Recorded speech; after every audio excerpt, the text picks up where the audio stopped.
100 years ago, a group of visionaries dreamed of building a world-class business school in a small North Carolina town.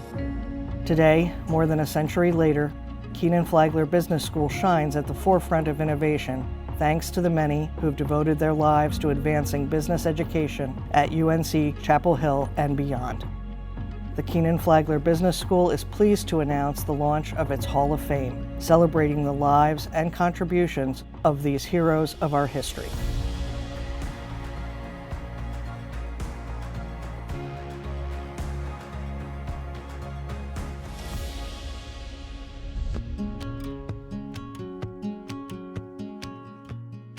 The Kenan and Flagler families have long been known for their unparalleled generosity and commitment to excellence.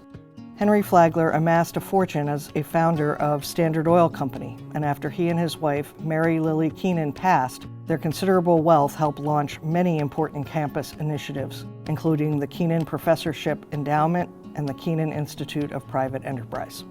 Over the years, the Kenan and Flagler families have touched every corner of Carolina, nowhere more prominently than at the business school, named in their honor in 1991.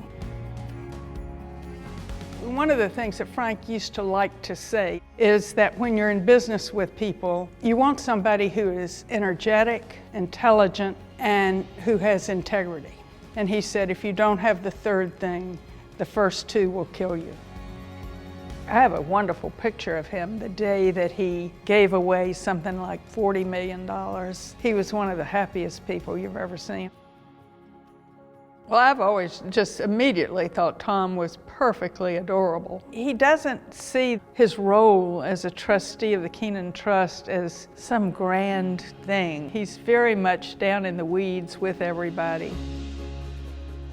I think Betty Kenan has probably raised more money for the University of North Carolina at Chapel Hill than anybody else. And I think cares as much about the business school in Carolina as Frank and Tom. Thanks to their enduring legacy, the business school boasts more than 37,000 ambitious, principled graduates, and our state's citizens and economy have benefited from generations of excellence in business leadership. The lesson they get from them is that you give back. And if you're lucky enough to strike it rich, then you really ought to do that.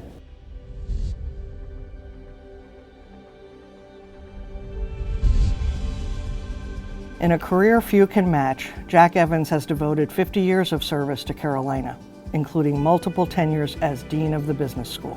Under his leadership, the school grew and flourished.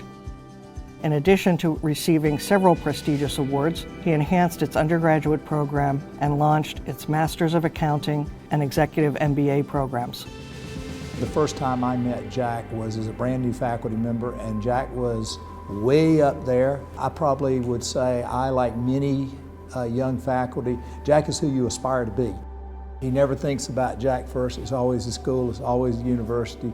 So he's very disarming. Evans' legacy extends beyond Kenan Flagler.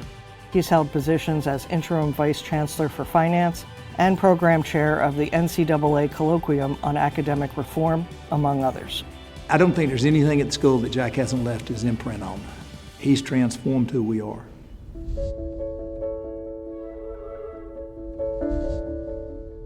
Van and K Weatherspoon, both natives of our great state, have served the Kenan Flagler Business School for more than 6 decades.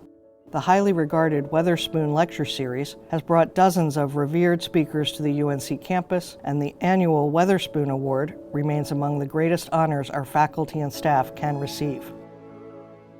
My first impression of the Weatherspoons was just how nice they were, how comfortable people felt in their presence. They were giving a very large gift to the school and giving us a chance to do all these wonderful things. They kept saying it's not about them, it's about the school. In addition to their support of Kenan Flagler, the Weatherspoons have made an indelible imprint on the university's campus, including the School of Medicine, UNC libraries, and the arts at Carolina. I think the word that comes to my mind when I think about the Weatherspoons is devotion. They exemplified the school's values before we had actually put them on a list.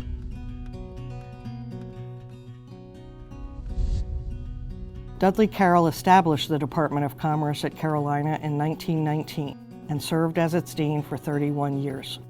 Throughout his career, Carroll was a celebrated member of countless faculty committees and in 1955 was elected chair of the faculty.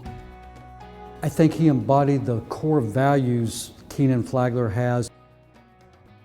Dean Carroll was a member of the Quaker Church here in Chapel Hill. One of the church's agendas in the 1940s was a humanitarian outreach to the Jews who were being persecuted by Nazi Germany at the time. And Dudley Carroll was one of members of the church here who helped establish a refugee program for Jews from Germany and Vienna to immigrate to the United States. It was about doing the right thing, which Dean Carroll was all about. He taught often about the business of business is not about making money. Of course, you have to earn a living and earn a salary, but it's not about how much money you can make. It's about serving your community. It's about living a well-rounded life. Carroll's presence can be seen on campus to this day. Carroll Hall, our previous home and the current home of the School of Media and Journalism, is named in his honor. So much of who we are and what we've accomplished is built on the foundations laid by these fearless trailblazers, devoted philanthropists, and capable leaders. On behalf of the Kenan Flagler Business School and the entire Carolina community, we offer our deepest gratitude to these first inductees to the Hall of Fame, those with us and those past, for their profound and lasting contributions to the school, the university, the state, and beyond.